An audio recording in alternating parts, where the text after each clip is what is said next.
안녕하십니까. 진로진학의 나침판의 신호입니다. 반갑습니다. 제가 일주일에 한 2번 정도는 꼭 찍어야 되겠다, 꼭 촬영을 해야 되겠다, 이렇게 생각을 하고 있는데, 어제는 제가 워낙 바쁜 날이어서 촬영하지 못했고요. 오늘 목요일 날 촬영하게 되었습니다. 제가 우리 학부모님들에게 어떤 얘기를 해드려야 좀 도움이 더 될까 생각하다가 2024학년도에 그 어떤 트렌드, 입시는 트렌드의 영향을 많이 받습니다. 이게 그 트렌드는 결국은 전 국민의 관심사 내지는 어떤 쏠림이 있는 게 트렌드인 거죠. 이제 그게 트렌드입니다. 그러니까 이제 올해 2024학년도에 어떤 트렌드가 있나를 생각해 보시면, 첫째는 얼마 전에 저희들도 기사를 에듀진에서 기사를 내보낸 것도 있습니다만, 일단 내년도부터는 2025학년도죠. 그러니까 2024년도에는 학과 이동이 자유롭다. 물론 이제 그게 거의 대다수 대학이 일단 그렇게 설정은 되어 있는데, 다만 이제 학과 이동이 자유롭다 그래서 예를 들어 지금 현재 올해의 경우에도 가천대는 제가 알기로 지난번 마침 가서 물어봤기 때문에 이제 확실히 아는 건데, 한 50%는 자유롭게 이동이 가능하다. 다만 이제 보건계열은 예외다. 역시 이제 1학년 때 배우는 과목들이 또 따로 있기 때문에 그게 이제 좀 부자연스럽다는 얘기죠. 그것 말고는 대부분의 대학에서는, 가천대의 경우에는 학과 이동이 자유롭다, 이렇게 되어 있습니다. 다른 학교들도 20-30% 정도는 학과 이동이 있는 걸로 알고 있습니다. 하지만 이제 TO가 안 났다든지 여러 가지 규정이 있을 거예요. 하지만 이제 대통령 시행령에 의해서 2024학년도부터, 그러니까 이르면 내년부터는 학과 이동을 자유롭게 하겠다라고 하는 게 설정되어 있는 게 한 가지가 있고요. 자, 그렇다는 얘기는 꼭 가고 싶은데 그 학과가 너무 세라고 판단한다면 좀 낮은 과에 지원해서 학과 이동을 노려볼 수도 있겠죠. 어쨌든 이게 한 가지 트렌드가 있겠어요. 하지만 이제 원하는 대학에 갈 경우, 그러니까 원하는 학과에 갈 경우를 가정해 보면, 올해 트렌드가 뭘까요? 올해는 어느 학과가 점수가 올라가고 내려갈까요? 사실 학령 인구 감소로 인해서 학생들이 등급 컷이 이제 떨어질 거라고 예상을 했지만, 실제로는 좀 가고 싶어하는 대다수의 많은 학생들이 가고 싶어하는 대학의 경우에는 그닥 그렇게 큰 변화는 없었습니다. 물론 떨어진 대학도 있습니다만, 등급 컷이요. 하락한 학과도 있었지만, 실제로 또 이렇게 올라간 학과도 있었기 때문에 그 비율을 유의미하게 바라보기에는 약간 좀 문제가 있었어요. 다만 하위권 대학의 경우에는 당연히 등급 컷도 하락이 되고요. 더 밑에의 대학에는 그냥 원서만 내면 합격할 수가 있게 된 거죠. 그래서 사실 저 역시도 공개는 다 못합니다만, 원서를 내면 그냥 합격이 거의 가능한 대학들이 굉장히 많다라는 걸 말씀을 드립니다. 사실 그러면 원서만 내면 다 합격할 수 있는 대학 꽤 괜찮은 말이 좀 이상하네. 있어요. 많이 있습니다. 그렇기 때문에 이 대학 가는 것 자체가 어렵다, 이런 건 아니죠. 물론 그 대학에는 등급컷도 공개하고 합니다만, 실제로 그냥 원서 내면 합격한다라고 생각을 하고 있습니다.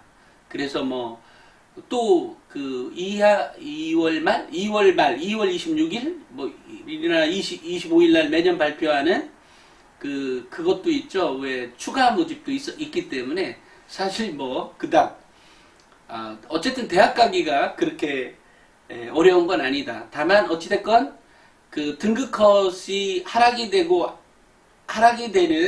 경우와 올라가는 경우를 이렇게 분석해 보면 실제로 그렇게 큰 변화가 있었던 것은 아니다. 다만 이제 우리가 한 가지 생각을 해야 될 게 있어요. 그게 뭐냐면 올해는 그러면 어느 학과가 올라갈 거냐, 등급컷이. 이거는 조금 있죠. 근데 여기에서 트렌드가 작용을 한다는 거죠.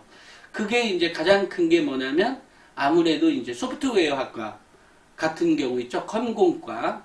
왜냐면 우리가 반도체하고 관련한 그런 학과들의 경우에는 아무래도 등급컷이 다른 학과에 비해서 여기는 좀 올랐네? 이렇게 그나마 조금 더 그렇게 얘기할 수 있지 않을까?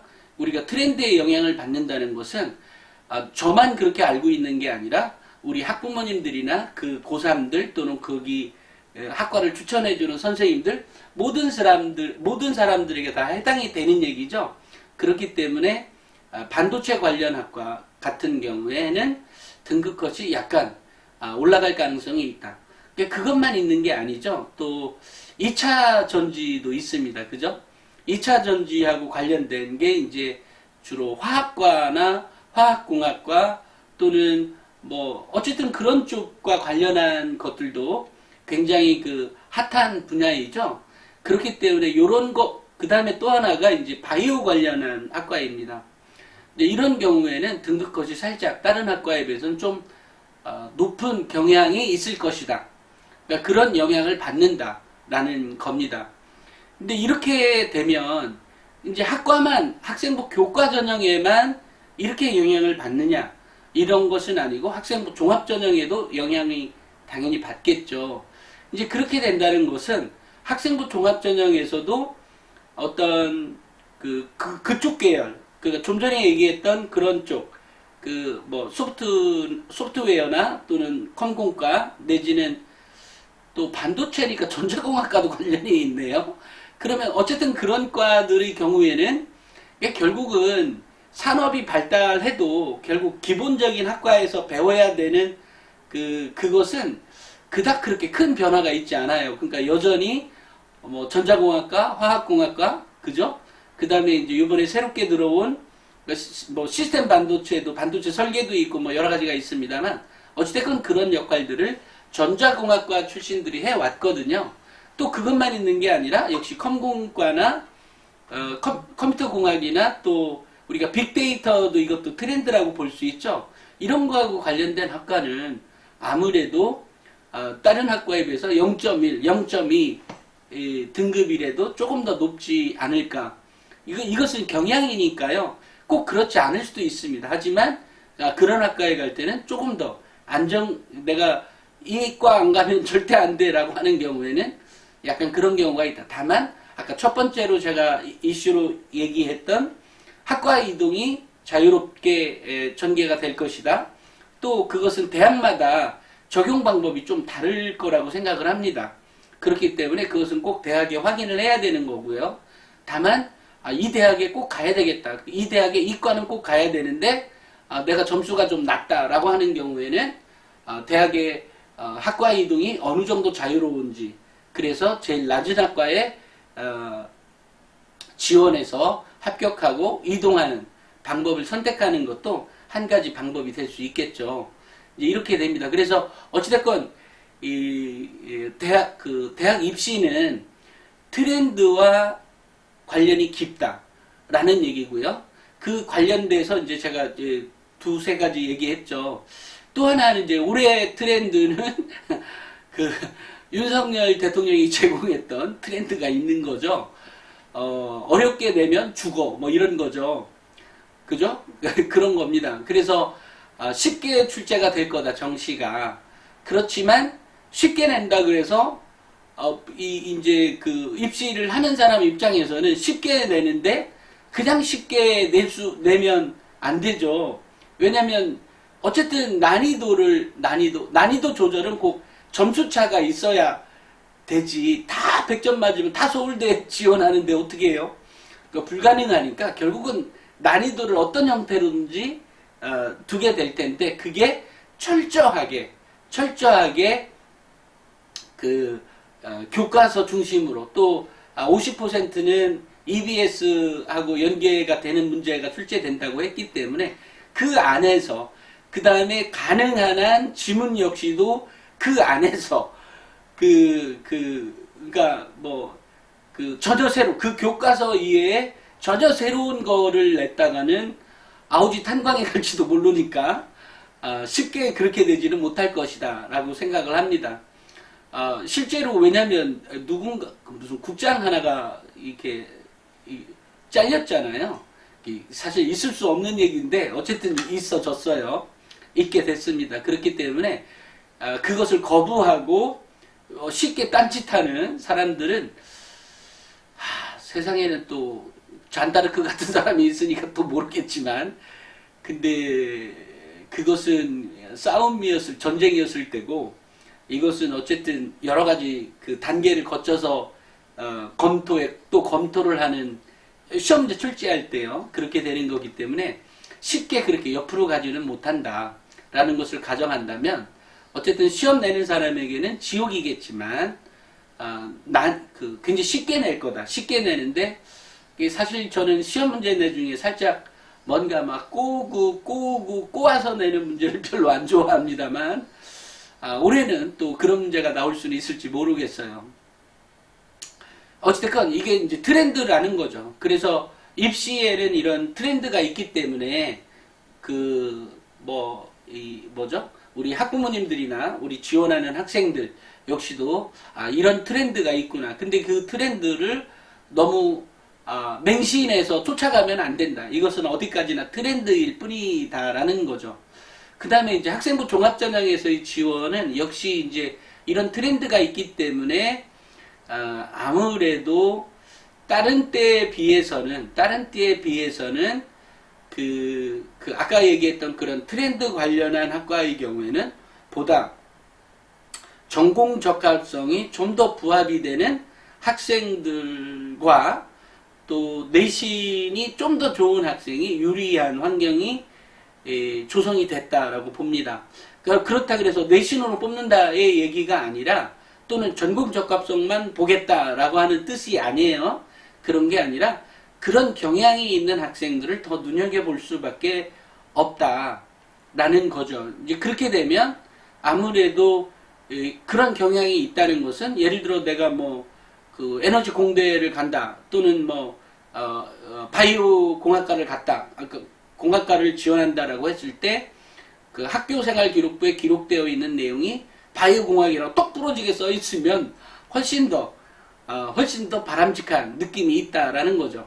물론 그전에도 그랬습니다만 그전에는 조금 더 넓은 범위에서 물론 지금도 계열 적합성이라고 하죠. 전공 적합성이나 이런 것들이 전에는 학업 역량으로 좀 땜빵이 가능하도록 이렇게 쑤셔 넣었다면 이번에는 그게 아니라 학업 역량 물론 당연히 그런 기본적인 틀은 변함이 없고요.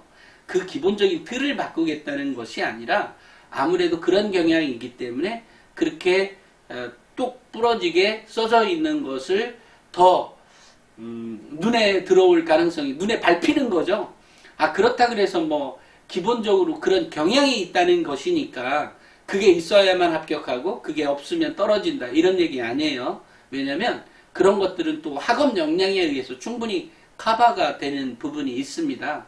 어쨌든 이제 그런 경향이 있으니까 올해 대입을 치르는 우리 학부모님들의 경우에는 지금 제가 말씀드렸던 몇 가지 트렌드 그런 경향들을 생각해 보시고 지원한다면 좀 도움이 되지 않을까 싶습니다.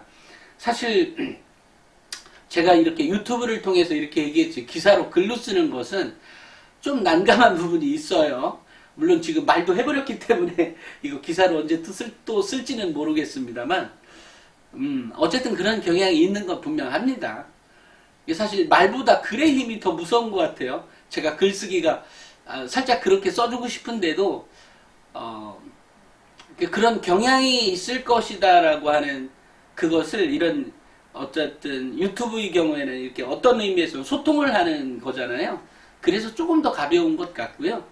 이제 기사, 이 글로 쓰는 것은 딱 못 박아 놓은 거기 때문에 쉽지가 않은 거죠. 또 그런 경향이 없다? 그건 아니에요. 분명히 있는 건 사실이지만 그렇게 이제 글로 썼을 때에 그게 좀 더 무서운 것 같네. 예전부터 좀 그랬습니다. 그래서 유튜브가 좀 더 편했던 것 같고요. 그래서 좀 더 자주 촬영하지 않았나 싶습니다. 어쨌든 이런 경향성이 있는 것은 분명하기 때문에 우리 학부모님들이 이번에 입시에 또는 입시에 지원할 때에 좀 참고가 되었으면 좋겠고요. 어쨌든 이런 것이 사실 입시는 결국 확률입니다. 그러니까 결국 확률을 높이는 작업들을 계속해서 해야 되는 거거든요.